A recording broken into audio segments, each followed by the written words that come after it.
yang kami hadapi. Tetapi sebagaimana Maria, dia boleh mendengarkan perkataan dari malaikat yang datang. Dia boleh percaya, dan bagi dia tidak ada yang mustahil, sebab Tuhan membuat apa-apa yang mustahil menjadi tidak mustahil. Terima kasih Tuhan, terima kasih. Sore hari ini kami datang di hadapan-Mu. Kami boleh mengalami Tuhan penyertaan-Mu dari rumah kami sampai di tempat ini. Menyertai kami juga dalam saat-saat kami mendengarkan firman-Mu. Sebab ada terlalu banyak pergumulan kami, ada terlalu banyak masalah, ada terlalu banyak faktor yang akan mengganggu kami dalam mendengarkan firman-Mu. Tapi kami percaya kalau kami mau bersungguh-sungguh mengarahkan hati, pikiran, konsentrasi kami hanya kepada Engkau, maka kami percaya pertolongan-Mu akan datang. Secepatnya kami mendengarkan, secepatnya kami percaya, secepatnya itu juga pertolongan itu datang dalam hidup kami. Terima kasih Tuhan, terima kasih. Malam hari ini bisa kami mau mendengarkan firman-Mu. Ada banyak perkara yang mengganggu kami. Roh jahat yang mau mengganggu kami sejak awal, dia akan terus mengganggu kami. Oleh sebab itu Tuhan, kami akan panggil nama-Mu yang berkuasa untuk mengusirkan segala kuasa kegelapan yang sudah mengganggu kami dan akan mengganggu kami, yaitu di dalam nama Tuhan Yesus Kristus. Segala roh jahat, kuasa kegelapan, diusirkan mau pergi dalam nama Yesus Kristus. Yesus berkuasa. Terima kasih Tuhan, terima kasih. Biar sebaliknya urapan Roh Kudus-Mu menguasai kami sekalian Tuhan. Mulai dari hamba-Mu yang menyampaikan firman-Mu, kami sangat membutuhkan urapan Roh Kudus-Mu. Sebab tanpa urapan Roh Kudus-Mu, hamba-Mu bukan siapa-siapa, hamba-Mu bukan apa-apa. Tapi dalam segala ketidakmampuan kami Tuhan, segala ketidaklayakan kami, Engkau mampukan dan Engkau layakkan kami. Supaya penyampaian firman-Mu pada malam hari ini benar-benar boleh menjadi lawatan-Mu buat umat-Mu Tuhan. Sehingga apapun pergumulan kami boleh mengalami sentuhan-sentuhan-Mu yang mengubahkan, yang menolong kami, yang membaharui kami. Terima kasih Tuhan. Urapi semua kami, supaya apa yang kami dengarkan bukan perkataan manusia yang dapat kami bantah, yang dapat kami abaikan, tetapi perkataan yang dari Engkau, yang tidak lain adalah pribadi-Mu sendiri, yang akan masuk dalam setiap pribadi, masuk dalam setiap nikah, masuk dalam setiap rumah tangga, dan mengerjakan kebaikan dalam setiap kami. Sejauh mana firman-Mu ini didengarkan, kuasai, supaya apa yang kami dengarkan boleh menjadi benih yang baik, yang saatnya akan tumbuh, akan berbuah-buah dalam kehidupan kami. Terima kasih Tuhan, terima kasih. Kami tetap berdoa buat mereka-mereka yang sedang dalam perjalanan, menyertai mereka Tuhan, seperti Engkau sudah menyertai kami, menyertai mereka melewati hujan, melewati apapun juga Tuhan, menyertai mereka. Percepat langkah mereka untuk tiba di tempat ini dengan damai sejahtera surga.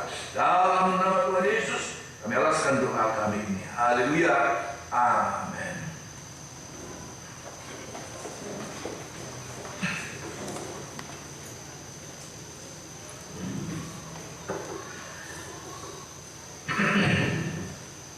Haleluya. Mula pertama saya mengucapkan salam sejahtera di dalam nama Tuhan Yesus Kristus buat seberapa kita yang sudah datang pada malam hari ini. Semoga damai sejahtera Allah ada di tengah-tengah kita. Amin. Haleluya. Sebagaimana firman Tuhan yang sudah mulai saya sampaikan pada kebaktian pertama, kebaktian kedua pada hari Selasa kemarin, maka saya mengambil tema dalam kitab Yesaya pasal 9, mulai ayat yang pertama sampai ayat yang ke-6, merupakan suatu nubuatan dari Tuhan kepada bangsa Israel melewati Nabi Yesaya tentang datangnya Mesias, ya, di mana nubuat ini juga menjadi penghiburan buat bangsa ini yang sedang dalam keadaan terhimpit, sedang dalam keadaan terancam, sedang dalam keadaan masalah, sedang dalam keadaan kesuraman, kegelapan. Bahkan kegelapan itu bukan kegelapan biasa. Dalam bahasa asli menggunakan istilah kegelapan yang sangat pekat, yang menjadi lebih pekat lagi. Tetapi kemudian Tuhan katakan tidak selamanya kehidupan yang mengalami kesuraman, kegelapan itu akan dibiarkan tetap dalam kegelapan. Akan ada waktunya, akan ada saatnya terang yang besar itu akan muncul dan akan menerangi mereka. Mungkin kita di hari-hari ini, dalam sepanjang tahun ini, mungkin kita merasakan Tuhan, tahun ini adalah tahun-tahun berat, tahun-tahun suka. baik dalam kehidupan sehari-hari, dalam pekerjaan, dalam pelayanan.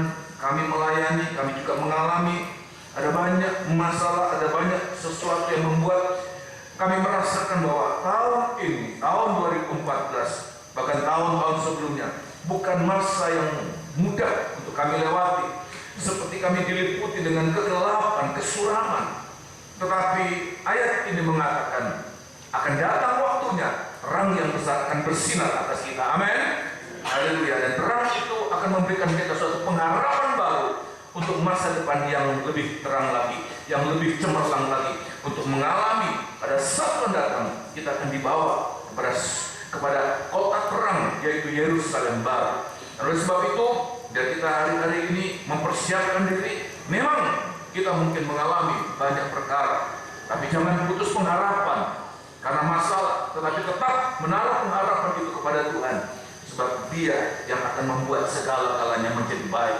Dia sudah membuat bumi mula-mula itu dari sesuatu yang sungguh amat buruk, hari demi hari, berganti hari, baik, baik, baik, bahkan sampai suatu saat sungguh amat baik. Allah yang sama, yang tidak pernah berubah, dahulu, sekarang, sampai selama-lamanya, akan mengerjakan untuk kita yang hidup pada zaman modern ini. Amin.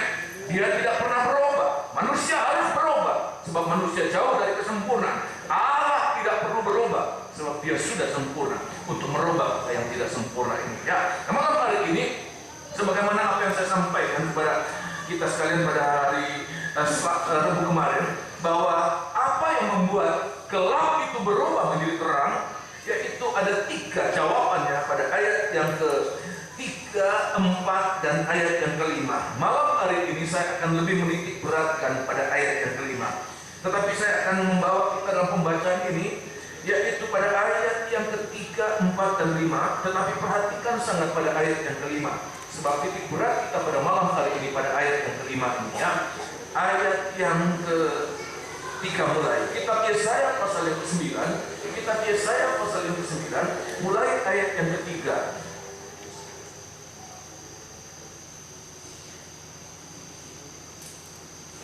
Atau mulai ayat yang pertama, lompat pada ayat yang ke-3, ya. Ayat yang pertama kita melompat pada ayat yang ke-3. Haleluya.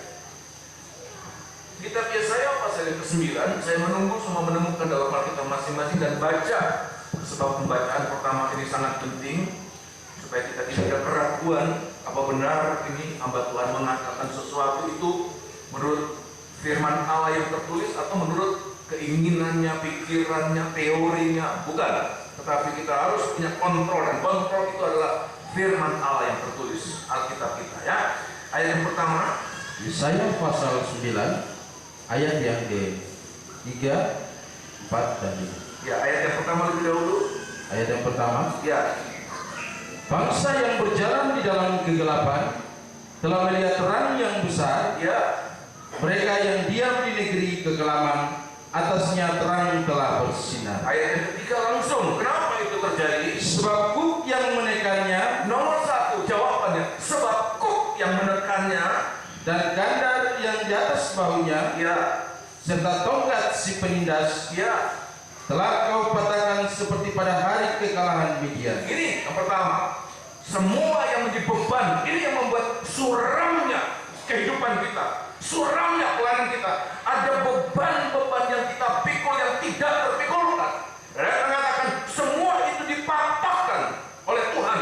Seperti orang Israel pada saat mereka mengalami dijajah oleh bangsa Midian, oleh bangsa Amalek.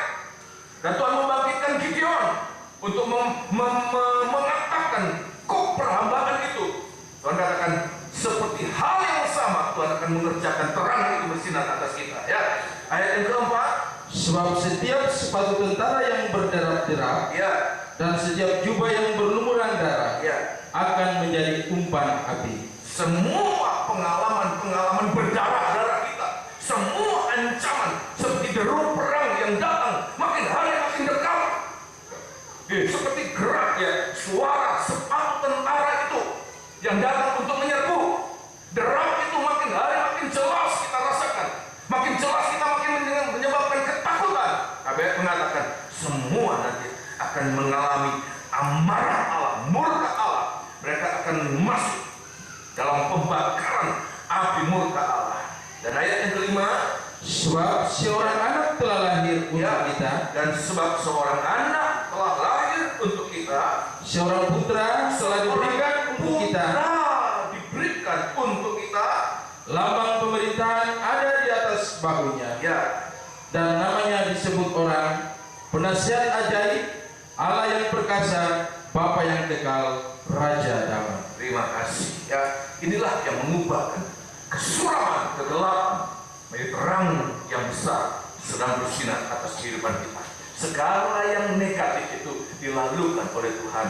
Sedangkan pada ayat yang kelima, segala yang baik itu, apa-apa yang baik itu dimunculkan, dilahirkan untuk kita, diterbitkan untuk kita, sehingga benar-benar kita merasakan hari demi hari ada di dalam kebaikan Allah. Oh, haleluya. Pada ayat yang kelima dikatakan, sebab seorang anak, ini seorang anak telah lahir untuk kita. Orang Israel, maafkan kalau ada di antara kita yang menikah tetapi belum dikaruniai seorang anak.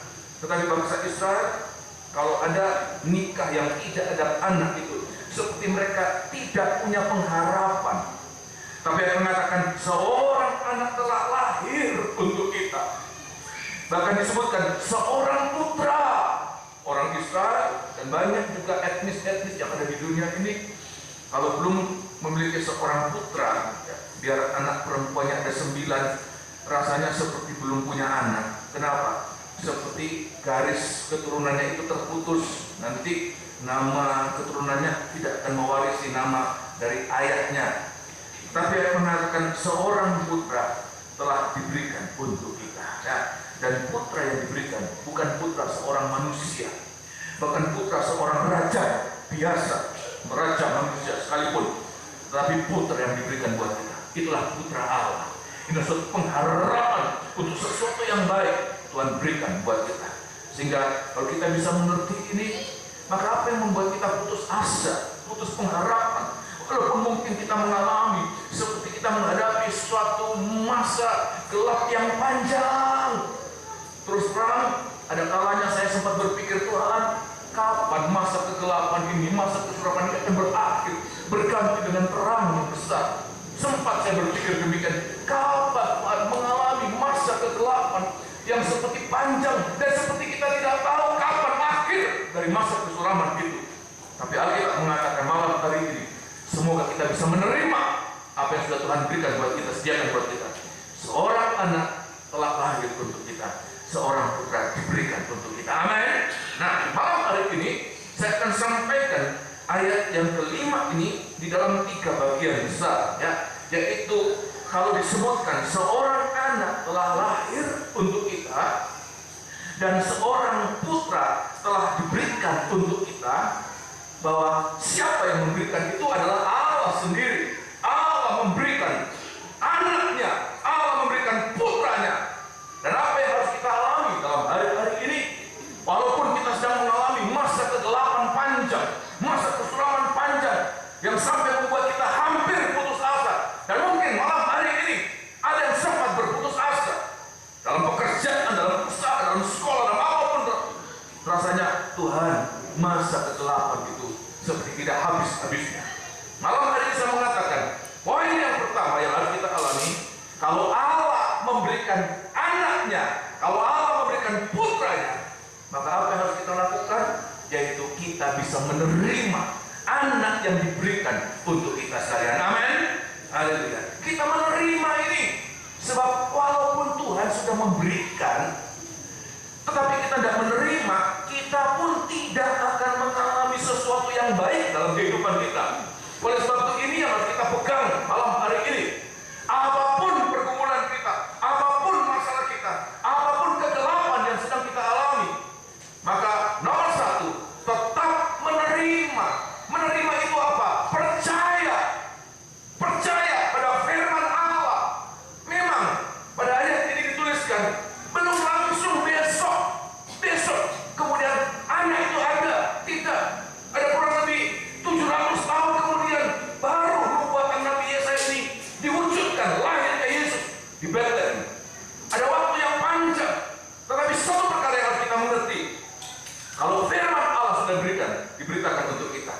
ada janji Tuhan lewat nubuat dan nubuatan firman Allah. Kita harus percaya pada perkataan Tuhan itu. Amin. Percaya saja. Ya, kita mengerti atau tidak mengerti, ya, sesuai dengan keinginan kita atau tidak. Tapi ayat mengatakan, kalau kita percaya, maka apa yang kita percayai tidak mengecewakan kita. Amin. Haleluya. Kalau kita bisa percaya janji manusia, saudara, bos kita mengatakan nanti tahun depan kamu naik pangkat, atau nanti tahun depan kamu naik gaji. Ya, kita bisa percaya, apalagi janji Tuhan, apalagi firman Tuhan. Habis seringkali kita ragu.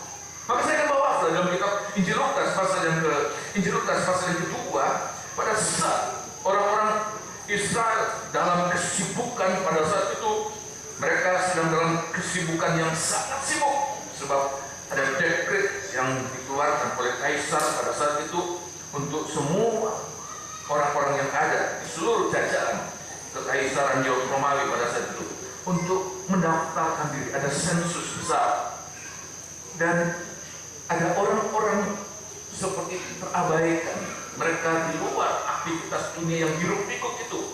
Siapa mereka? Itulah gembala-gembala. Gembala-gembala itu berada di padang sedang menggembala. Dan itulah berbicara tentang padang penggembalaan. Di sini kita harus mengalami hari-hari. Tempatkan diri kita. Ya, jangan di tempat-tempat jauh Tuhan menyatakan janjinya. Tetapi tempatkan diri kita di ladang-ladang penggembalaan. Dimanapun kita berada, setia di sana. Kenapa? Sebab ada waktunya firman Allah akan diberikan buat kita. Ayat mengatakan, Injil Lukas pasal yang kedua, di saat mereka sedang berjaga pada waktu malam. Saya mau tanya, malam itu apa, Pak? Malam itu apa? Nomor satu, kalau kita ingat dengar kata malam, bayangan kita nomor satu apa, Pak? Gelap. Tapi yang mengatakan tiba-tiba sinar terang bercahaya atas mereka. Dan ayat mengatakan ada firman yang mereka harus dengarkan. Apa itu? Tolong baca. Ayat yang ke-9. Ayat yang ke-9. Pada waktu malam itu gelap, malam itu dingin. Mungkin kita mengalami hari-hari ini suasana dingin rohani, dingin dalam rumah tangga. Tapi perhatikan, ada firman yang datang. Kalau kita ada di dalam padang penggembalaan, tempat penggembalaan, di gereja-gereja di mana kita berada, setia di sana, seperti gembala-gembala ini setia di sana. Maka ayat yang ke-9. Ayat yang ke-9. Ya, kita tidak tahu kapan.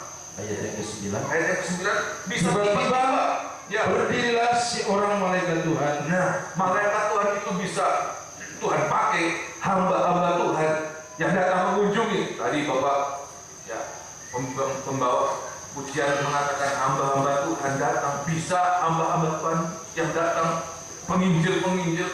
Tapi Tuhan juga bisa memakai gembala sidang. Itulah malaikat Tuhan. Gembala sidang dalam setiap jemaat itu malaikat Tuhan. Ayat mengatakan akan membawa berita baik di tengah kegelapan, di tengah dinginnya suasana. Ada berita baik, firman Allah. Tapi ingat, apakah kita mau menerima berita itu? Seperti kita menerima anak yang dilahirkan, itu tergantung dari kita. Terus ya, tiba-tiba berdirilah seorang malaikat Tuhan di dekat mereka, ya, dan kemuliaan Tuhan bersinar meliputi mereka. Nah, ada kemuliaan yang bersinar, ada terang yang besar. Ya, terus kan? Dan mereka sangat ketakutan. Ya. Lalu kata malaikat itu kepada mereka, ya, jangan takut, sebab sesungguhnya aku memberitakan kepadamu kesukaan besar ya, untuk seluruh bangsa. Nah, hari ini telah lahir bagimu juru selamat. Hari ini perkataan hari ini penting. Pada saat kita mendengarkan berita, setiap saat, sewaktu-waktu, kapan saja kita mendengarkan berita tentang sesuatu yang baik, berita pengharapan, seorang anak akan dilahirkan untuk kita, akan diberikan untuk kita. Makanya mengatakan hari ini telah lahir bagimu apa? Juru selamat, yaitu Kristus Tuhan di kota Daud. Ya. Dan inilah tandanya bagimu, kamu akan menjumpai seorang bayi dibungkus dengan lampin dan terbaring di dalam palungan. Ya, dan seterusnya ya.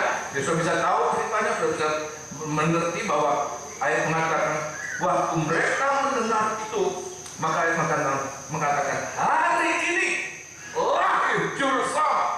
Hari ini lahir juru selamat.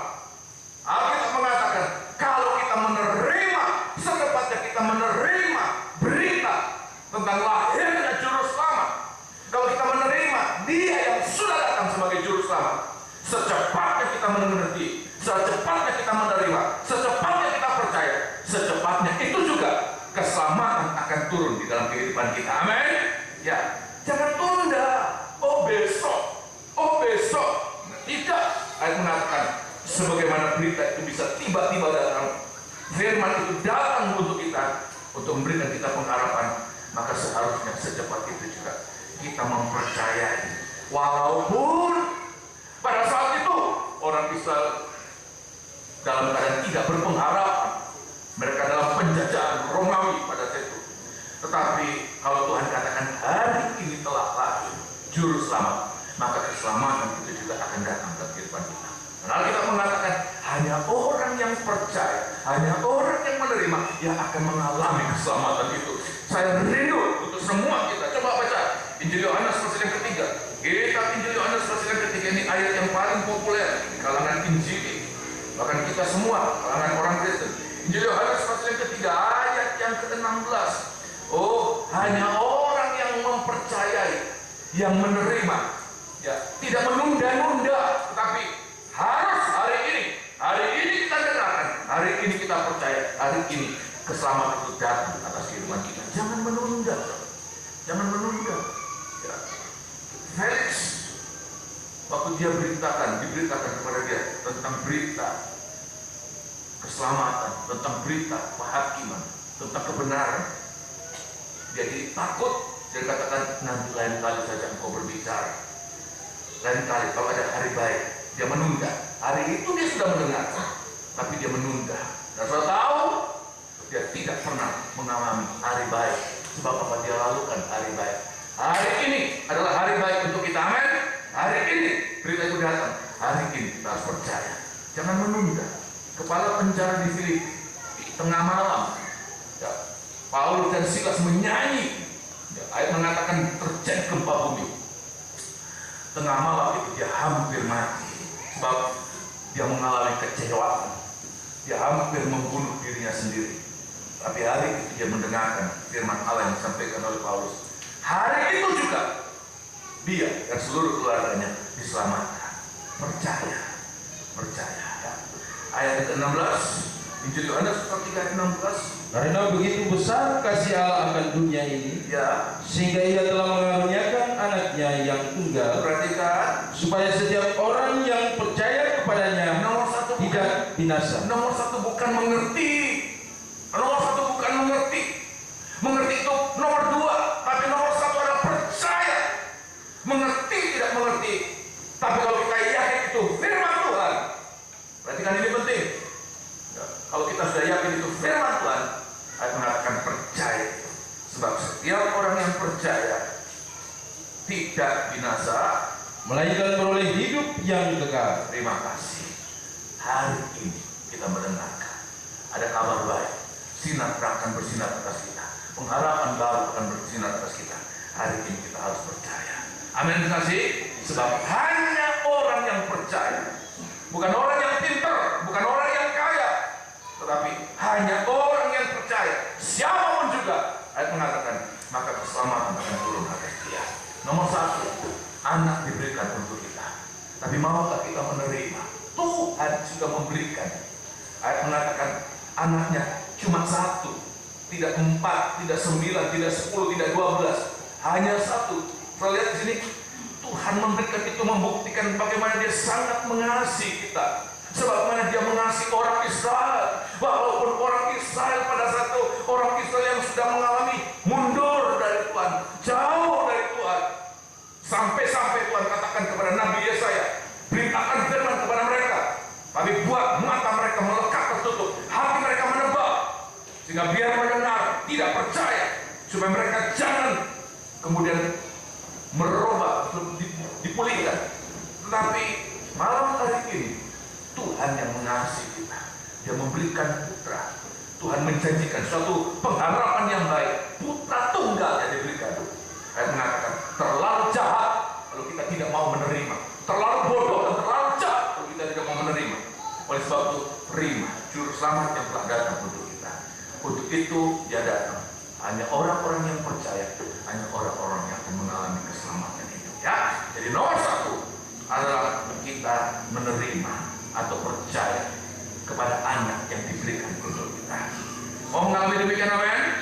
Haleluya. Yang kedua, sikap yang kedua apa? Kita kembali ke kitab Yesaya pasal yang ke-9. Makanya mengatakan lambang pemerintahan. Ya. Lambang pemerintahan ada di atas bahunya. Ya. Lambang pemerintahan. Ya. Lambang pemerintahan itu artinya kuasa. Kuasa itu diberikan kepada anak itu. Kuasa itu diberikan kepada anak itu. Bahkan ayat mengatakan kuasa, segala kuasa yang ada di langit, di bumi, di bawah bumi itu diberikan sepenuh-penuhnya kepada anak itu yang diberikan untuk kita. Sehingga kalau kita sudah menerima anak itu, maka langkah kedua atau poin yang kedua, kita juga harus taat pada kuasa mutlak, kuasa Allah yang ada pada anak itu. Saya ulangi sekali lagi, kalau kita sudah percaya pada anak yang diberikan itu, maka bersamaan dengan anak yang diberikan itu, Tuhan memberikan, Bapa memberikan kuasanya yang besar. Bahkan segala kuasa yang ada di langit, di bumi, diberikan kepada anak itu. Maka kalau kita menerima itu, kita juga harus apa? Taat. Tidak ada kata lain pada saat kita berhadapan dengan kuasa yang besar itu, kuasa yang mutlak itu, kecuali kita harus taat. Taat sepenuh kepada anak itu. Taat mutlak, tidak ada perbantahan. Kenapa kita harus taat? Sebab anak itu sudah memberikan contoh ketaatan buat kita. Dia sangat taat buat kita. Dia buat kepada bapaknya. Dan contoh ketaatannya itu untuk memberikan kita juga contoh ketaatan. Kita harus taat seperti anak itu taat. Di dalam kitab 2 Efesus pasal yang kedua, maafkan, suratan Efesus pasal yang kedua, kita akan baca supaya sudah bisa mengerti hari-hari ini. Mungkin sempat kita tidak taat dalam hari-hari yang lalu, tetapi pada malam hari ini malam Natal, ya, kebaktian Natal, maka anak itu turun, itu membuktikan ketaatannya. Dia harus menjadi manusia. Ayat mengatakan dia adalah Allah dan tidak ada sedikit kurang. Dia dalam kesetaraan dengan Bapa. Tidak ada kekurangan satu mili. Dia dalam kesetaraan dengan Bapa. Tapi ayat mengatakan dia taat, dia rendahkan dirinya serendah-rendahnya. Dia taat sepatahnya. Untuk apa? Untuk menjadi contoh ketaatan buat kita. Efesus pasal kedua, ayat yang kelima, dan Tuhan katakan pikiran perasaan ini harus kita resapi. Saya mengatakan ini sebagai hamba Tuhan, ya, bahwa tidak ada contoh sempurna ketaatan selain Dia, anak yang diberikan untuk kita. Dia turun dari surga. Dia dalam segala kesenangan. Dan perjanjian lama mengatakan setiap hari aku berada bersama dengan Bapa. Tidak ada kekurangan apa-apa. Tapi karena Bapa itu mengasihi kita yang dalam kesurangan, Dia memberikan anaknya itu. Dan ayat mengatakan anak itu taat. Tidak ada satu patah mengatakan perbantahan, tapi dia taat kepada Bapa. Ya, ayat yang kelima, perhatikan, Tuhan katakan pikiran dan perasaan ini ada dalam kehidupan kita. Semoga ada. Filipi 2 ayat yang kelima. Suratan Filipi pasal 2 ayat yang kelima. Filipi pasal 2 ayat yang kelima. Hendaklah kamu dalam hidupmu bersama, ya, menaruh pikiran dan perasaan yang terdapat juga dalam Kristus Yesus. Perhatikan, yang walaupun dalam rupa Allah, ya, tidak menganggap kesetaraan dengan Allah itu sebagai milik sendiri yang harus dipertahankan. Tetapi apa? Melainkan telah mengosongkan dirinya sendiri Ya, dan mengambil rupa seorang hamba ya, dan menjadi sama dengan manusia. ya. Dan dalam keadaan sebagai manusia, ia telah merendahkan dirinya dan taat sampai mati. Bahkan taat sampai mati. Bahkan sampai mati di kayu salib. Ya, ini disebutkan dia anak. Dalam kesetaraan dengan Bapa, apa yang mengatakan dia hampakan segala keistimewaan keilahian itu. Allah itu tidak terbatas, Allah itu maha kuasa, dan dia abaikan itu untuk menjadi sama seperti manusia dengan segala kelemahannya, dengan segala keterbatasannya. Bahkan bukan hanya sebagai manusia, menjadi hamba, menjadi manusia, hamba yang taat, manusia dalam penderitaan. Bahkan mengatakan dia mau mati sebagai bukti kemanusiaan. Bahkan matinya itu mati sebagai orang yang mati di atas kayu salib, mati yang paling hina, mati yang tidak pernah ada seorang pun yang menginginkan kematiannya seperti itu. Itu pun diambil tempat itu supaya apa? Ayat mengatakan membuktikan ketaatan sampai poin yang paling rendah. Dia taat, dia rendahkan sampai titik yang paling rendah. Karena ketaatan itu mengatakan Bapa mengangkat dia ke tempat yang paling tinggi. Oleh sebab itu, di hari-hari ini di sini Tuhan ingin lihat ketaatan. Kita sudah percaya, kita juga harus taat. Contohnya adalah Maria, seorang perawan muda, remaja muda. Pemuda remaja mungkin ada di antara kita seumur Maria pada saat itu. Waktu berita itu datang, malaikat Gabriel datang untuk memberitakan bahwa dia dipilih Allah untuk menjadi wadah menerima benih ilahi itu dalam kandungannya itu. Maka dia tidak mengerti. Dia katakan bagaimana mungkin sebagai seorang remaja muda yang belum punya pengalaman, tidak punya pengetahuan banyak. Dia mengatakan bagaimana mungkin itu terjadi. Tapi kemudian dia mengatakan apa? Aku ini apa Fra? Hamba Tuhan. Aku ini hamba Allah. Menggunakan istilah dule. Dule itu bentuk feminim dari dulos. Budak belian. Seorang hamba yang tidak punya hak, yang ada hanya kewajiban. Aku ini taat apapun yang dikatakan oleh Tuanku, itulah Allah. Aku akan lakukan itu. Sehingga apa yang terjadi dalam segala ketidakmengertian, dalam segala ketidakmampuan, Tuhan mampukan Maria untuk menerima kandungan itu.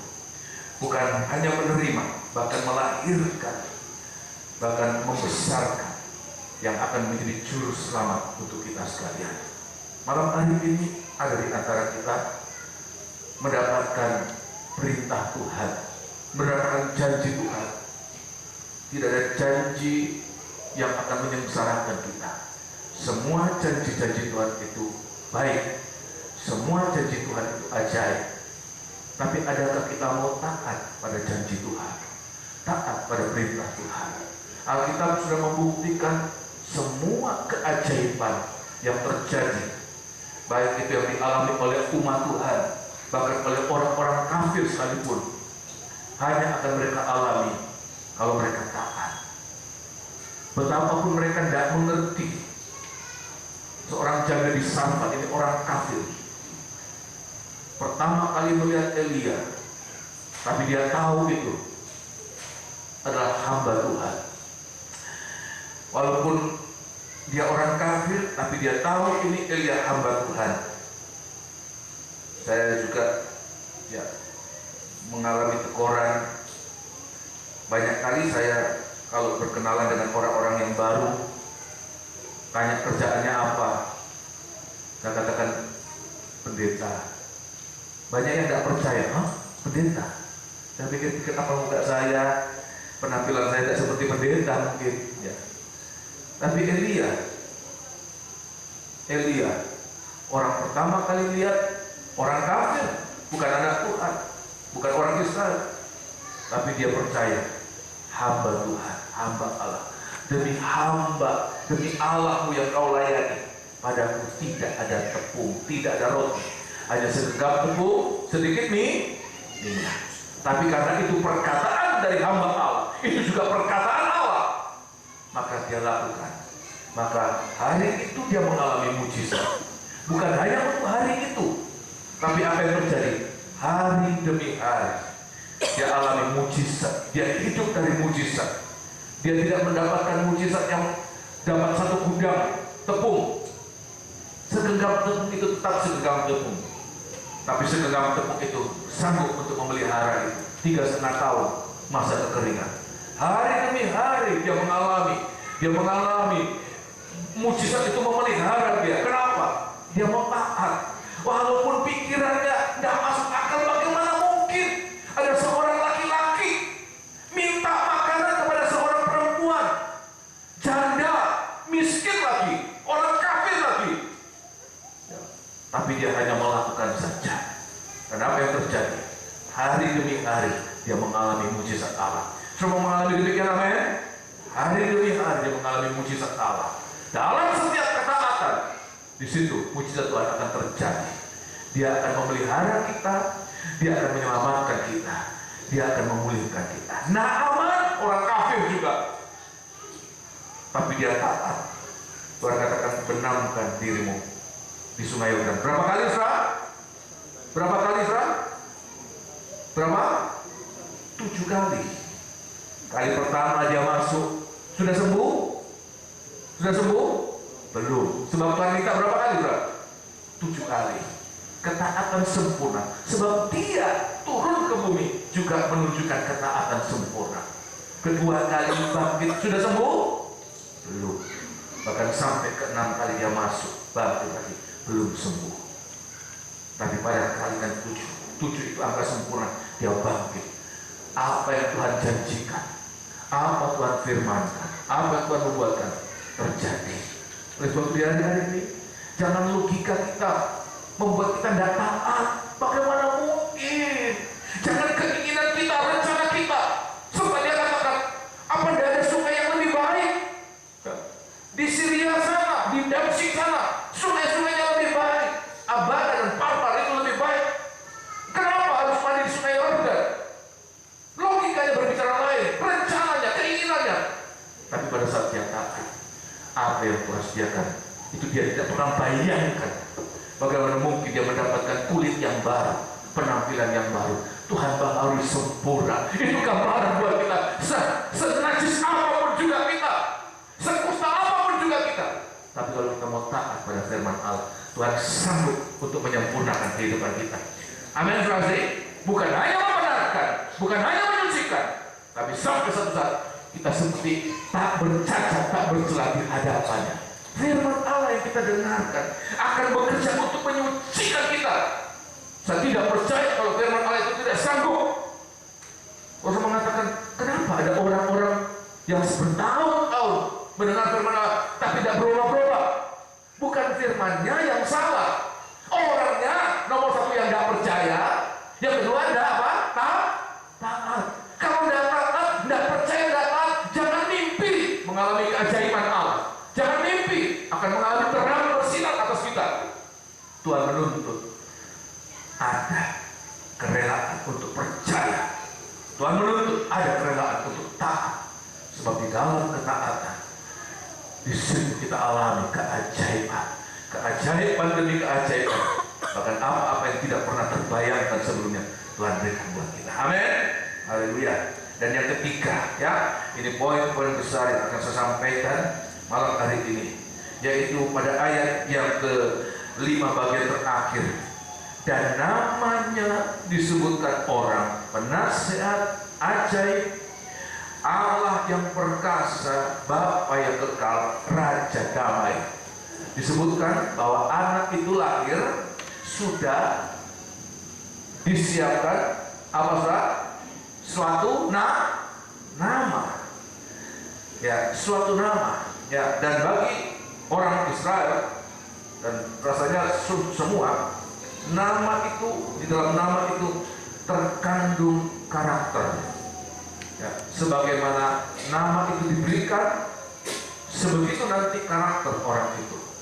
Nama itu bukan hanya sekedar identitas kan, tapi nama itu juga mengandung karakter di dalamnya. Ingat Nabal? Saya cerita tentang Nabal, saya ingat? Ya, istri suami dari Abigail. Dia bebal sebab seperti namanya apa? Nabal. Di dalam nama ada karakter. Oleh sebab itu ibu-ibu yang memberi nama kepada anak-anaknya ya, sebaik mungkin, serohani mungkin, nanti dengan doa semoga karakter dari nama itu akan masuk pada nama anak itu ya. Nama itu mengandung karakter. Nah, kita lihat di sini nama itu disebutkan orang, penasihat ajaib, Allah yang perkasa, Bapa yang kekal, Raja damai. Ya, dalam bahasa aslinya ada 5 nama, tapi dalam bahasa Indonesia ada 4 nama. Saya menggunakan bahasa Indonesia saja ya. 4 nama. Penasihat ajaib, Allah yang perkasa, Bapa yang kekal, Raja damai. Saya mau tanya, kira-kira nama ini namanya siapa, Saudara? Namanya siapa, Saudara? Dari ayat yang kita baca namanya siapa? Nama dari anak, nama dari putra yang diberikan untuk kita. Siapa dia? Tuhan Yesus. Ya. Sehingga Tuhan Yesus itu dalam 4 nama ini juga dalam 4 karakternya. Sudah bisa mengerti demikian namanya? 4 nama itu dalam 4 karakter, sehingga apa yang harus kita alami yaitu nomor 1, bagaimana kita apa tadi? Percaya, menerima. Nomor 2, bagaimana apa? Kita taat. Dan yang ketiga, bagaimana kita mengalami kuasa di dalam nama itu. Saya ulangi sekali lagi. Poin yang ketiga malam hari ini akan saya sampaikan. Bagaimana kita menerima kuasa di dalam nama itu, sehingga kita juga menerima karakter dari nama itu, kuasa dari karakter nama anak itu. Nah, kita lihat satu persatu apa nama itu. Disebutkan nomor 1 sebagai penasihat ajaib. Ya, penasihat ajaib itu ya, menunjuk kepada tabiat Yesus sebagai seorang hamba ya. Sebab penasihat itu bagaikan seorang pelayan. Kalau ada raja, apalagi rajanya masih muda ataupun siapapun juga, dia membutuhkan penasihat. Untuk apa, Sah? Untuk melayani siapa? Seorang raja. Dia bagaikan hamba yang melayani. Tetapi disebutkan penasihat juga, namanya penasihat, membutuhkan apa, Sah? Terutama bukan tenaganya, kekuatannya, tapi terutama apanya? Hikmatnya. Ini yang Tuhan ingin kita alami. Bagaimana dia dengan hikmatnya untuk kita alami kuasa Allah itu. Bagaimana pelayanan firman Allah itu untuk memberikan kita hikmatnya dalam kita melangkahkan kaki kita dalam perjalanan kita di bumi ini, hari demi hari, pengalaman demi pengalaman. Apa yang harus kita alami di hari-hari ini? Jangan berjalan menurut apa, Sah? Nasihat orang fasik, tetapi oleh apa, Sah? Firman Allah. Hari ini kita harus mengalami ini. Kenapa? Sebab bisa kita mendengarkan nasihat firman Allah. Firman Allah itu mengandung nasihat. Setiap kali kita mendengarkan nasihat firman Allah, setiap kali itu juga kita menerima hikmat Allah itu Tuhan berikan buat kita. Hikmat Allah itu Tuhan berikan sepenuh-penuhnya untuk kita.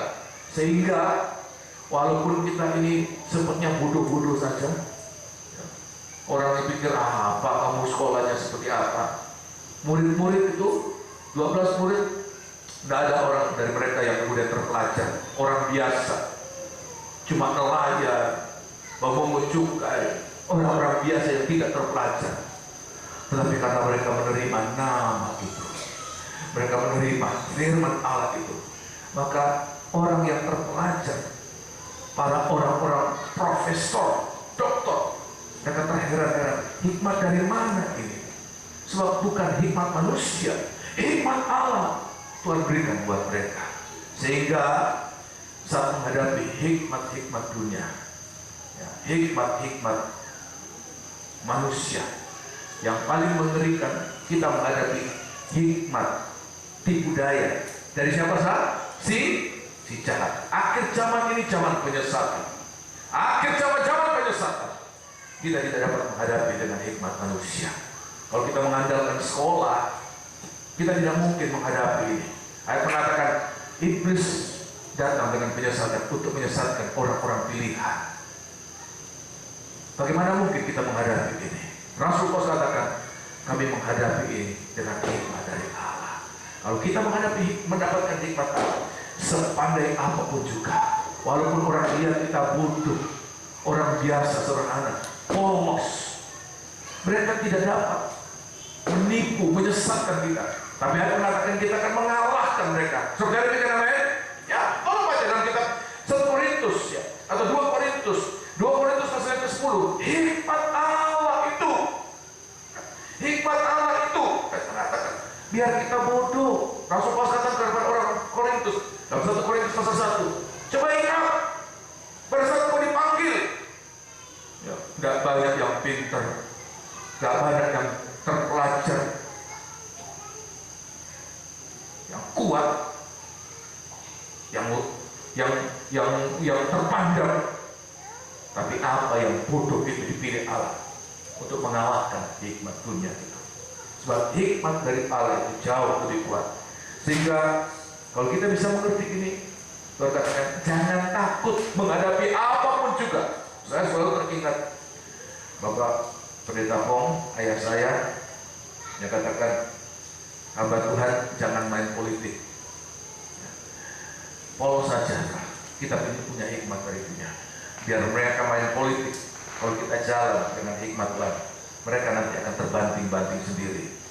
Dengan politik mereka terjebak dengan politik mereka. Kita akan berjalan, kita hanya melihat berapa rebah caranya, berapa ya. Tapi kita akan berjalan. Kenapa? Hikmat Allah yang memimpin kita. Amin.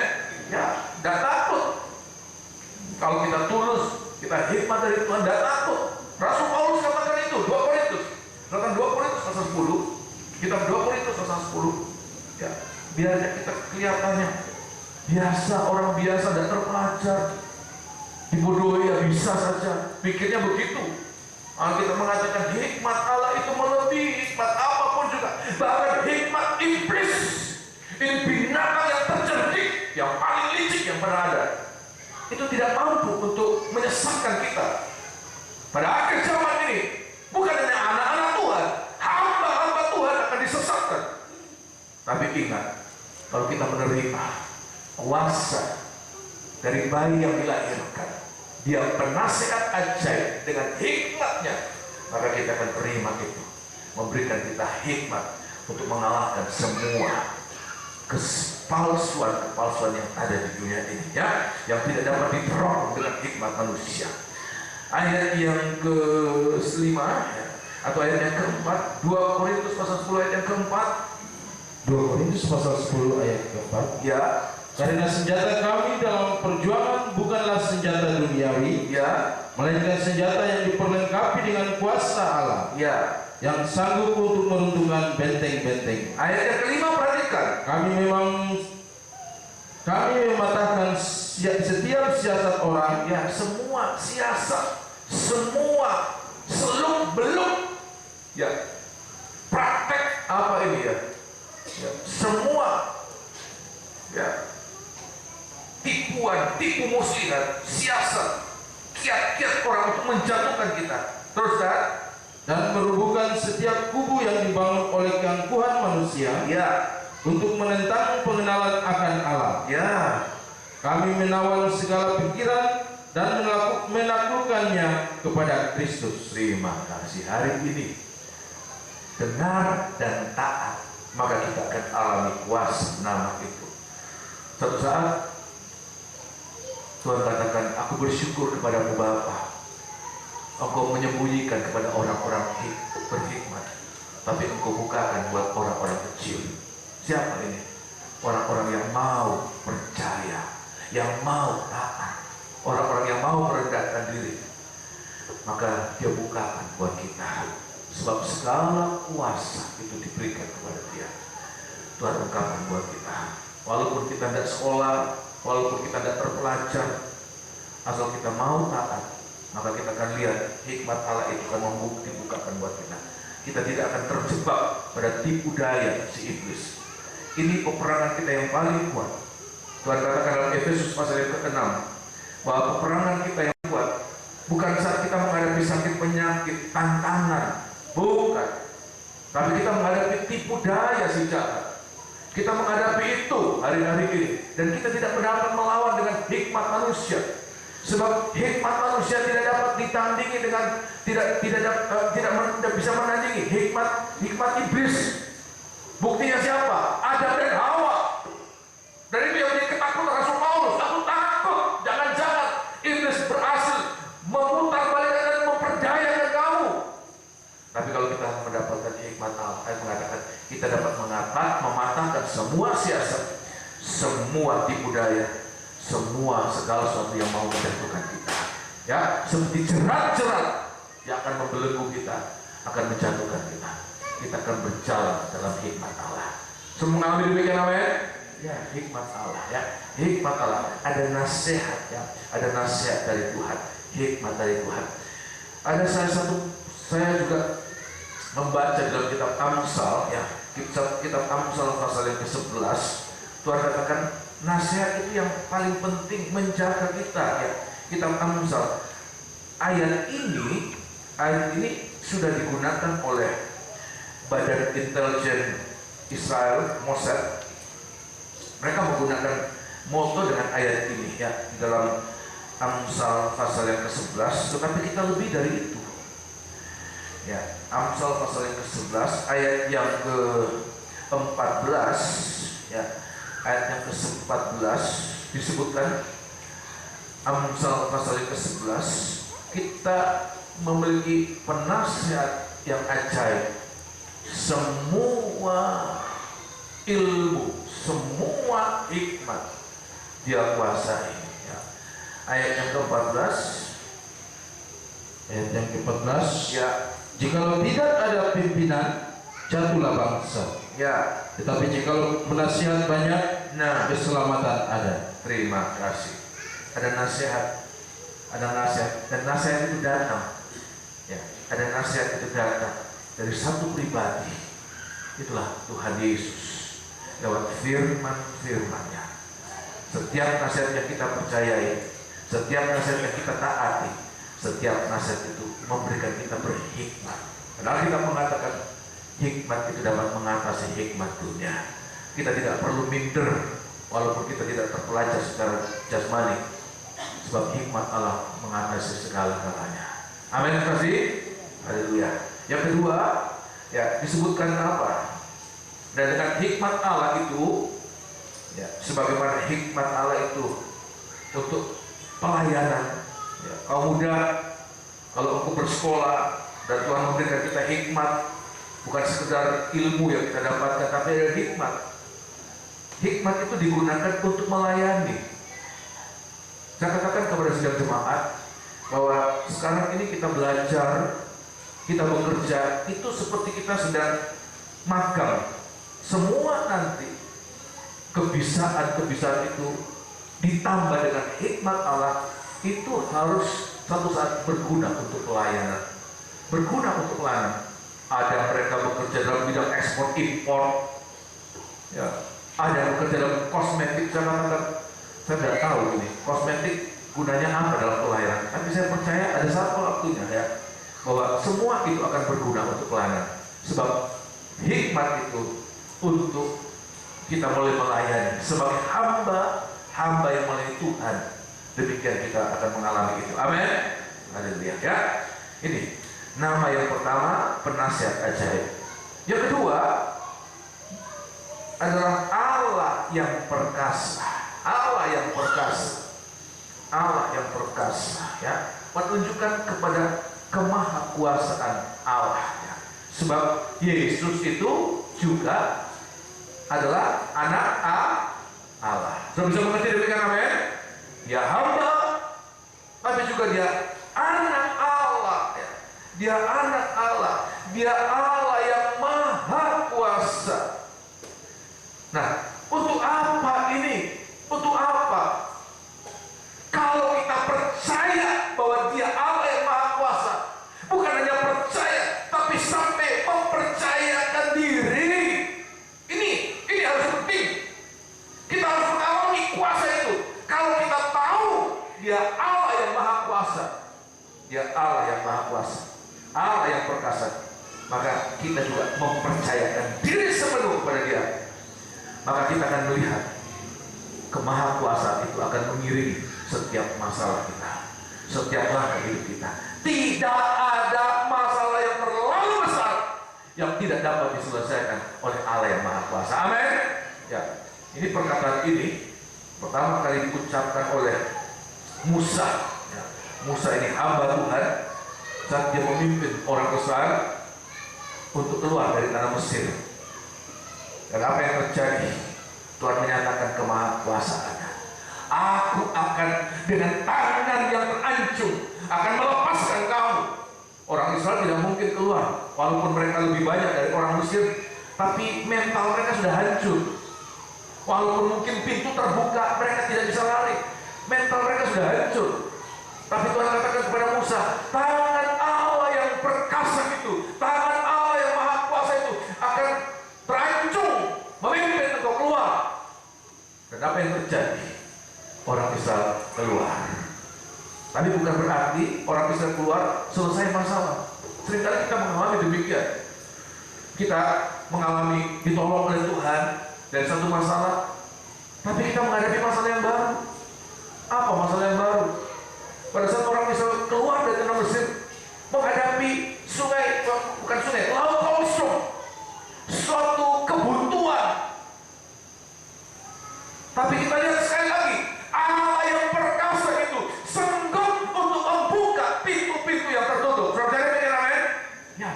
Tidak ada yang mustahil bagi Allah yang perkasa. Amin kasih? Kok kurang nih? Apa saudara sedang begitu terpuruknya seperti orang Israel ya? Hancur mentalnya. Aduh, tidak mungkin ini. Jadilah seperti imanmu. Engkau sendiri yang menentukan nasib hidupmu. Tidak mungkin saya sembuh. Jadilah seperti imanmu. Tidak mungkin sembuh. Tidak mungkin saya bangkit. Jadilah seperti imanmu. Kita bukan memiliki, ya Alkitab mengatakan Allah kita bukan kayu, tapi Allah kita adalah Allah yang maha kuasa, Allah yang perkasa. Dia mampu melakukan segala sesuatu. Amin. Ya, dia menolong. Dan apa yang terjadi? Musa melihat, orang Israel melihat. Oh, haleluya. Bagaimana Allah itu membuka jalan itu, membuka jalan yang tertutup itu menjadi jalan yang besar, yang terbuka. Orang Israel bisa keluar dari kebuntuan. Sekaligus juga jalan yang terbuka itu menjadi penghukuman buat orang Mesir. Sehingga nyanyian Musa di tepi laut Kolsum itu juga dinyanyikan oleh umat Tuhan di tepi laut Kalja. Dan kita Wahyu, kalau baca ya, semoga kita mengalami ini. Oh, Allah yang perkasa itu dalam setiap hidup kita ini. Ya. Kita Wahyu pasal yang ke-15. Oh, haleluya. Ini orang-orang yang berkemenangan. Allah yang perkasa itu. Kita Wahyu pasal yang ke-15. Haleluya. Ada suatu kumpulan orang banyak. Oh, haleluya. Dan orang-orang itu menyanyikan ayat yang ketiga. Ini orang-orang yang berkemenangan. Ayat yang kedua lebih dahulu. Ayat yang kedua. Kita Wahyu pasal 15 ayat yang kedua. 15 ayat yang kedua. Ya. Dan aku melihat sesuatu bagaikan laut kaca bercampur api. Ya. Dan di tepi lautan kaca itu berdiri orang-orang yang telah mengalahkan binatang itu, ya, dan patungnya, ya, dan bilangan namanya. Nah, pada mereka ada kecapi Allah, ya, dan mereka menyanyikan nyanyian Musa, ya, hamba Allah, dan nyanyian anak domba bunyinya. Ya. besar dan ajaib segala pekerjaanmu, Ya. ya Tuhan Allah yang Maha Kuasa. Ya. Adil dan benar segala jalanmu, Ya. ya Raja segala bangsa. Ayat 4 perhatikan. Siapakah yang tidak takut, ya Tuhan, Ya. dan yang tidak memuliakan namamu? Nah. Sebab Engkau saja yang kudus. Ya. Karena semua bangsa akan datang dan sujud menyembah Engkau. Nah. Sebab telah nyata kebenaran segala penghakimanmu. Ya. Orang Israel saat menghadapi laut kosong itu suatu masalah yang tidak mungkin diselesaikan oleh siapapun juga. Bagaimana mereka membuat jembatan, bagaimana mereka menyediakan perahu-perahu untuk menyeberangkan. Rasanya tidak mungkin dalam waktu yang singkat. Kalau itu menggunakan hikmat manusia, kemampuan manusia, masalah itu akan disukar, menjadi sulit, menjadi lama untuk diselesaikan. Tapi kalau kita mempercayakan diri pada Allah yang Maha Kuasa, maka masalah yang sukar itu menjadi sangat mudah. Tuhan katakan kepada Musa, Musa, kenapa kamu berteriak-teriak? Angkat tongkatmu dan belah. Mudah enggak? Semudah itu. Kalau Musa katakan, Tuhan, aku angkat tongkat, terus ngapain? Belahlah. Apa bisa? Kalau Musa tidak percaya, tidak pernah terjadi. Tapi waktu Musa angkat dan belah, maka semua itu begitu mudah. Bagi Tuhan, bagi Allah yang perkasa, semuanya akan menjadi mudah. Tapi adakah kita mempercayakan diri? Selain itu, kalau kita mengerti bahwa Allah kita Allah yang perkasa, maka kita harus punya rasa takut kepada Allah yang perkasa. Sebagaimana Dia semudah itu menyelesaikan setiap perkara. Tapi Allah kita juga Allah yang sanggup untuk menghukum orang-orang yang tidak takut kepadanya. Oleh sebab itu Musa mengatakan, ya siapa yang tidak takut, ya Tuhan, yang tidak memuliakan nama-Mu, Allah yang perkasa. Adakah rasa takut dan hormat kita kepada Tuhan dalam ibadah kita, dalam kehidupan kita? Setiap kita ada rasa takut dan hormat. Setiap itu kita mengalami keperkasaan Tuhan, kemahkuasaan Tuhan di dalam kehidupan kita. Tidak ada yang tidak mungkin Dia lakukan bagi orang-orang yang takut akan Tuhan. Mau mengalami demikian, amin? Ya. Dan yang ketiga disebutkan juga namanya adalah Bapa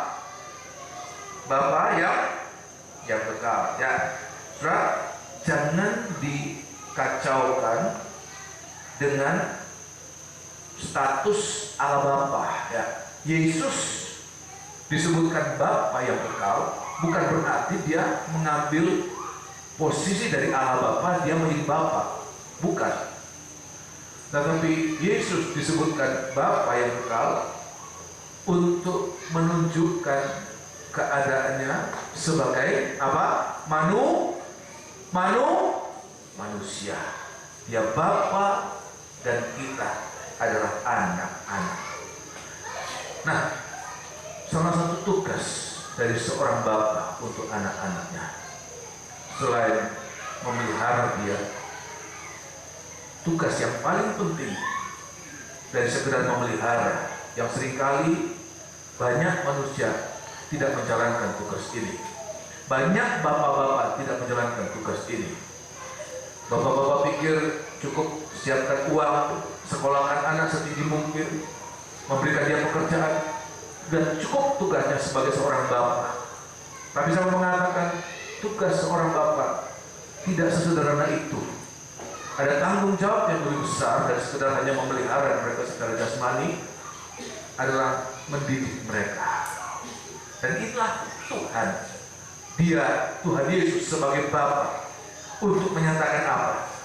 Dia mendidik kita tepat pada waktunya.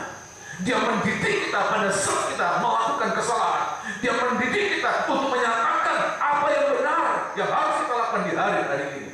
Nah, pada saat kita mengalami didikan itu, tidak semua orang bisa menerima. Di dalam kitab Ibrani pasal yang ke-12, kitab Ibrani pasal yang ke-12, kitab Ibrani pasal 12, padahal sebenarnya kita sedang menerima karakternya. Ya. Oh, haleluya. Kita menerima kuasa dalam namanya sebagai manusia yang mengerti kebutuhan kita, mengerti keadaan kita,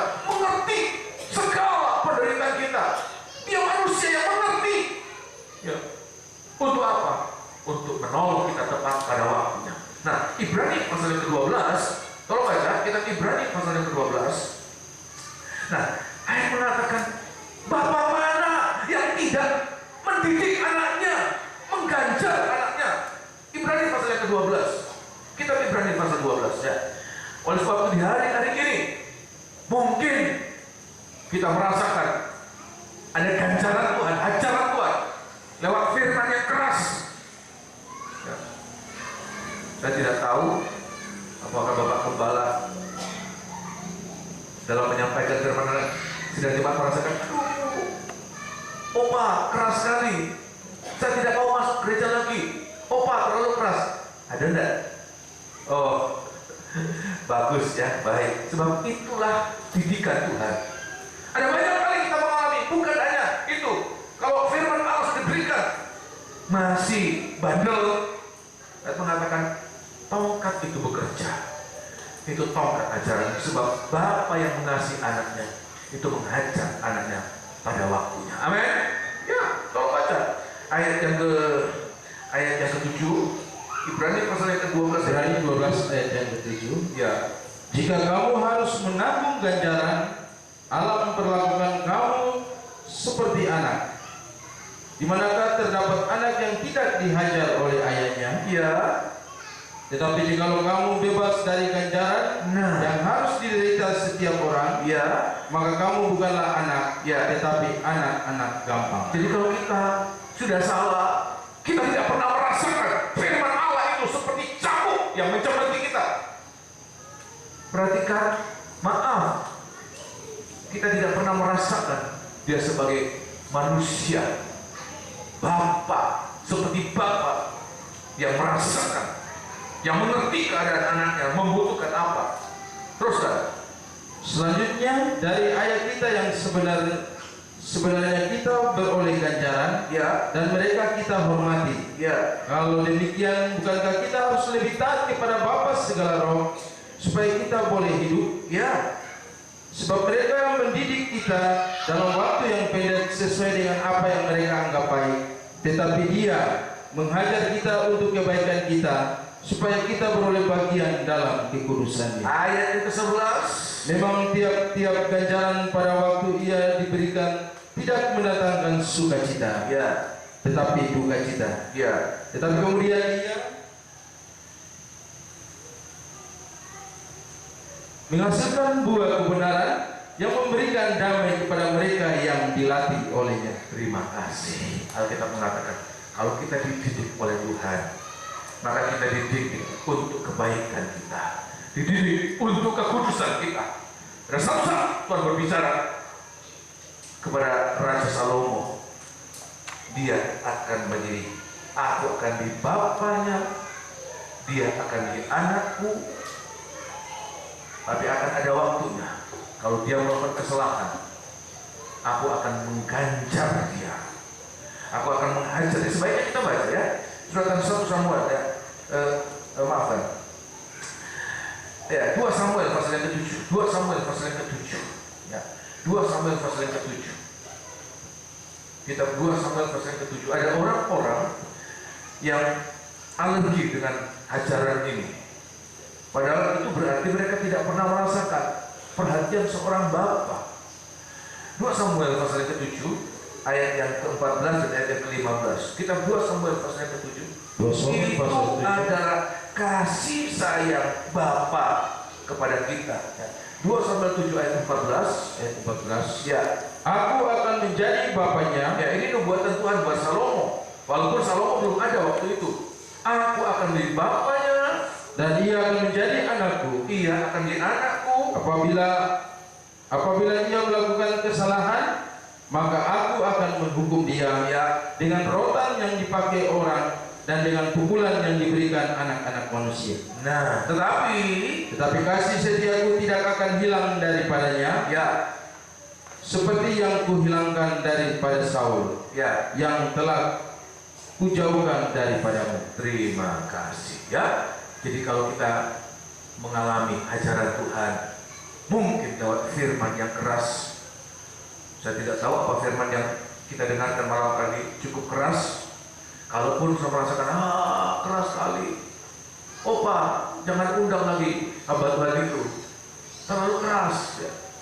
Maka saya mengatakan, kalau kita merasakan teguran yang keras lewat firman-Nya, itu sebenarnya kita merasakan kasih sayang Bapa untuk kita sekalian, untuk mendidik kita ke dalam kesucian. Kalau kita bisa mendengar, maka cukup. Tapi kalau kita masih kemudian bandel, Tuhan masih memberikan kita kesempatan lagi. Ada ajaran yang lebih keras lagi. Mungkin kesehatannya dipukul oleh Tuhan, mungkin usahanya dipukul oleh Tuhan, mungkin ya apanya dipukul oleh Tuhan. Kalau masih bandel lagi, sudah Tuhan angkat tangan, biarkan. Ada orang mengatakan, sekarang enak ya, salah nggak ditegur dalam firman-Nya, salah nggak ada ajaran, kita tidak sakit. Tapi itu justru Alkitab mengatakan seperti Tuhan membiarkan, di mana tiba-tiba itu penghukuman akan datang dengan tiba-tiba dan tidak ada keselamatan. Oleh sebab itu, kalau kita masih menerima ajaran Tuhan, maka itu membuktikan Dia masih mengasihi kita. Ada perhatian seorang bapa kepada anaknya, seperti seorang manusia mengganjar anaknya. Demikian Yesus seperti bapa untuk kita sekalian. Mau mengalami demikian, amin? Ya, kalau kita tidak pernah mengalami ajaran Tuhan, kita pikir kita sudah benar. Terus terang, dalam setiap pengalaman-pengalaman yang kami alami untuk menyadarkan saya, ada banyak kali kita pikir pelayanan sudah benar, ternyata Tuhan katakan belum, masih jauh dari benar. Tuhan ajar, oh iya Tuhan ada kekurangan, menjadi lebih baik lagi. Tapi kalau dibiarkan, maafkan. Anak kecil dibiarkan jadi apa sah? Kalau salah dari tegur, dari ajar jadi apa sah? Anak nakal.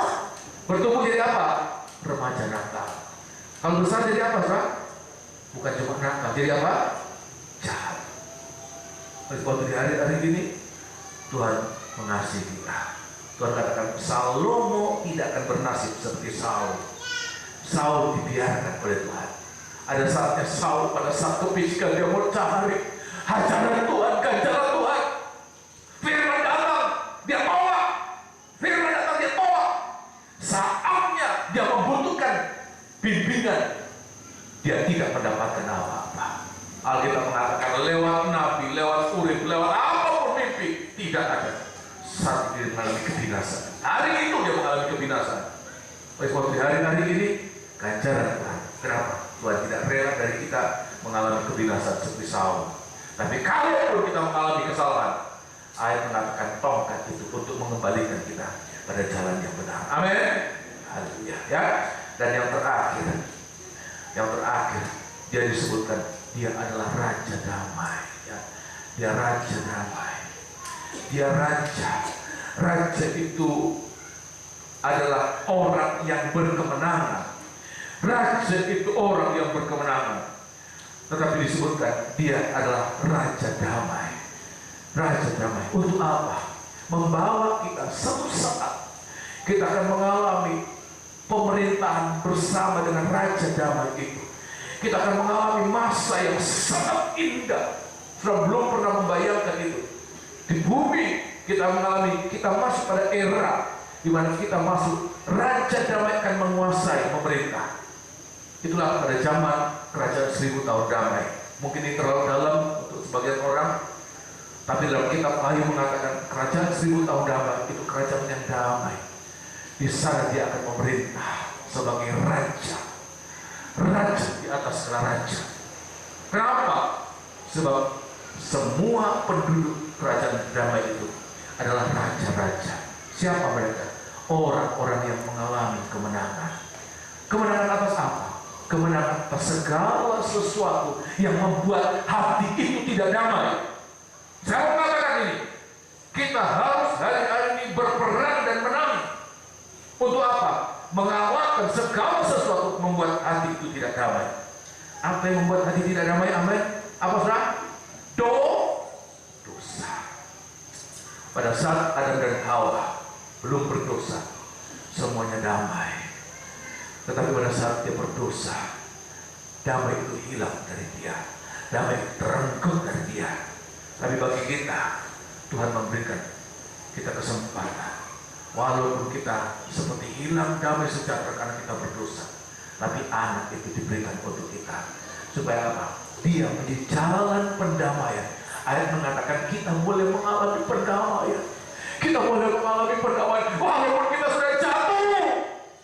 Tolong baca dalam kitab 1 Yohanes pasal yang keempat, suratan 1 Yohanes. Untuk apa? Supaya kalau kita mengalami pendamaian, hati kita damai dengan Dia, dan kita mengalami pendamaian. Hanya orang-orang yang mengalami pendamaian dengan Allah. Ya, Rasul Paulus harus katakan kepada jemaat di Korintus, berilah dirimu didamaikan dengan Allah. Malam hari ini, adapun di antara kita, apapun di antara kita, siapapun di antara kita merasakan ada rasanya damai. Apa yang membuat tidak damai? Dosa. Apalagi dosa yang disembunyikan itu.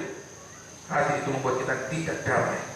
Walaupun kita pura-pura, hati nurani tidak bisa disokong. Hati nurani tidak bisa dimanipulasi. Hati nurani tidak bisa ditenangkan dengan apapun juga, kecuali oleh Raja Damai yang sudah berkorban untuk kita, di mana darahnya untuk mendamaikan setiap dosa kita yang menuduh kita. Ayat mengatakan untuk kita ada jalan, ada keberanian percaya pada saat Yesus datang kembali untuk mengangkat kita ke zaman 1000 tahun damai. Dia menjadi raja di atas segala raja, tapi kita juga menjadi raja-raja di sana. Oh, haleluya. Suatu masa yang paling indah. Di dalam perjanjian lama, Yesaya pasal 11 digambarkan, begitu damainya itu digambarkan, sampai kita pun anak-anak kecil bergaul dengan binatang-binatang yang buas. Ada ular, ada serigala, ada singa. Tidak berbahaya. Seperti itu gambaran damai. Ya, seperti itu. Ya, tapi jangan kemudian diartikan bahwa di surga ada singa, ada serigala. Di surga tidak ada binatang. Sebab binatang tidak punya roh. Binatang tidak masuk dalam kerajaan surga. Binatang tidak masuk dalam kerajaan 1000 tahun damai. Hanya orang-orang yang mengalami pendamaian hari-hari ini. Itu cuma penggambaran bagaimana damai suasana itu. Bagaimana damai. Tidak ada permusuhan. Binatang buas pun begitu jinaknya. Itu gambaran. Nah, di dalam kitab apa saya katakan tadi? 1 Yohanes pasal yang keempat, 1 Yohanes pasal yang kedua lebih dahulu ya. Saudara, 1 Yohanes. Di sini kita harus mengalami pendamaian setiap hari, mengalami pendamaian, mengalami pelayanan imam besar, sekaligus juga dia raja di atas segala raja. Dia hamba, tapi dia raja. Dia imam besar, tapi sekaligus dia raja di atas segala raja. Ini bedanya Yesus dengan imam besar Harun. Dia adalah raja, tapi sekaligus imam besar. Ini unik. Kita juga hamba, kita juga raja-raja. Kita imam-imam dan kita raja-raja. Ya, Injil Yohanes 1 Yohanes. 1 Yohanes. Tapi adakah kita mengalami pendamaian setiap hari? 1 Yohanes pasal yang kedua. 1 Yohanes. 1 Yohanes pasal yang kedua. Ya, ayat yang pertama. 1 Yohanes pasal yang kedua ayat yang pertama. Ya. Anak-anakku, hal-hal ini kutuliskan kepada kamu, ya, supaya kamu jangan berbuat dosa. Ya, ini pergumulan kita, kan? Jangan sampai kita dikalahkan oleh dosa. Sebab dosa itu yang merenggut damai sejahtera kita, mengambil damai sejahtera kita. Tuhan katakan pergumulan kita, jangan sampai kita berbuat dosa. Ini raja-raja menang atas dosa. Tapi ayat mengatakan, kalaupun ada anak-anak Tuhan, hamba-hamba Tuhan, kalah, sempat jatuh dalam dosa, sudah bergumul, bukan tidak bergumul. Ada orang-orang jatuh dalam dosa karena memang dia menjatuhkan dirinya. Ya. Sudah diperingatkan dalam firman Allah, ada nasihat dari teman-teman, tapi seperti dia mau menjatuhkan, itu berat, ya. Tapi kalau sudah bergumul, ada saatnya hilaf. Alkitab mengatakan, tetapi namun Namun jika seorang berbuat dosa, ya, kita mempunyai seorang pengantara pada Bapa, kita masih memiliki pengharapan. Ada imam besar. Ya, teruskan. yaitu Yesus Kristus yang adil. Ya, Dan Dia adalah pendamaian untuk segala dosa kita. bukan hanya untuk semua dosa kita, perhatikan, Bukan untuk dosa kita segala saja, dosa kita, tetapi juga untuk dosa seluruh dunia. tetapi juga untuk dosa seluruh dunia. Betapa hebatnya. Nah, pasal yang keempat, sehingga apa? Kalau kita didamaikan, hati kita tidak menuduh. Pasal 4 ayat yang ke-19. Pasal 4 ayat 19. Pasal 3, maafkan. Pasal 3 ayat 19. Yohanes pasal 3 ayat yang ke-19. Ya, Demikianlah kita ketahui bahwa kita berasal dari kebenaran. ya, Demikian pula kita boleh menenangkan hati kita ya. di hadapan Allah. Terus, Sebab jika kita dituduh olehnya, ya, Allah adalah lebih besar daripada hati kita, ya. serta mengetahui segala sesuatu. Ayat 21. Saudara-saudaraku yang kekasih, Ya, jikalau hati kita tidak menuduh kita, ya. maka kita mempunyai keberanian percaya untuk mendekati Allah. Oh, haleluya. Adam kehilangan damai sejahtera. Dia tidak ada keberanian percaya sebelum Allah memberikan korban seekor binatang. Bagi kita, korban itu bukan binatang lagi, bukan domba, bukan lembu, bukan kambing, tapi anaknya yang diberikan menjadi korban pendamaian. Sehingga apapun yang membuat kita damai sejahtera hilang, ayat mengatakan kita ada keberanian percaya. Inilah gaya hidup orang-orang yang menantikan kedatangan Tuhan. Rasul Petrus mengatakan, sambil menunggu kedatangan Tuhan, kita harus ada pendamaian dengan Dia. Setiap waktu hidup kita berdamai supaya kapanpun Tuhan datang. Baik secara umum, tidak ada seorang pun yang tahu, tapi saya sangat meyakini bahwa waktunya tidak terlalu lama lagi.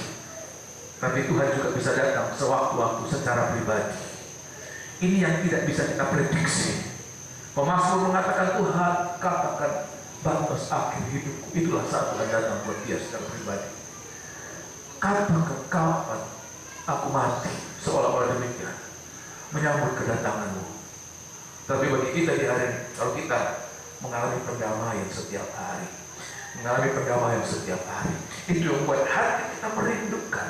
Sehingga di saat dunia dihabiskan dalam nyala api, bagi kita ada bumi dan langit yang baru. Itulah kerajaan 1000 tahun damai. Bumi yang langit dan langit yang baru, terdapat kebenaran. Di sana kita akan berada. Dia akan menjadi raja di atas segala raja. Kita adalah raja-raja tinggal di zaman damai sejahtera. 1000 tahun damai untuk masuk pada zaman yang kekal tanpa batas. Coba mengalami demikian, amin? Siapa mereka?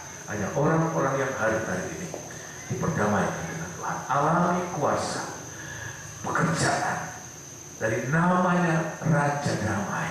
Alami pendamaian. Dia raja sekaligus dia imam besar. Kalau orang Israel, raja ya raja, imam ya imam. Raja suku Yehuda, imam suku Lewi.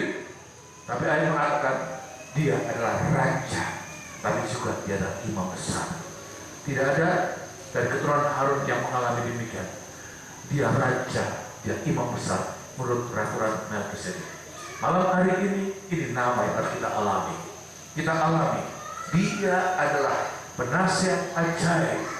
Dia adalah Allah yang perkasa. Dia Bapa yang kekal. Dia Raja Damai. Alami kuasanya, maka kita akan alami. Hari-hari ini, damai itu suasana terang. Segelap apapun masalah kita, kalau hati sudah damai, maka itu akan menjadi terang. Kita akan mengalami hari lebih baik lagi, lebih baik. Terang akan lebih besar. Gelap berlalu, terang akan membesar dalam kehidupan kita. Amin. Bila firman Allah buat kita sekalian, semoga ini boleh menjadi berkat buat kita sekalian. Kita akan bangkit berdiri, kita akan nyanyikan satu lagu untuk mempersiapkan diri kita menerima tubuh dan darah Tuhan. Saya mengundang pelayan perjalanan suci ikut segera tampil ke depan.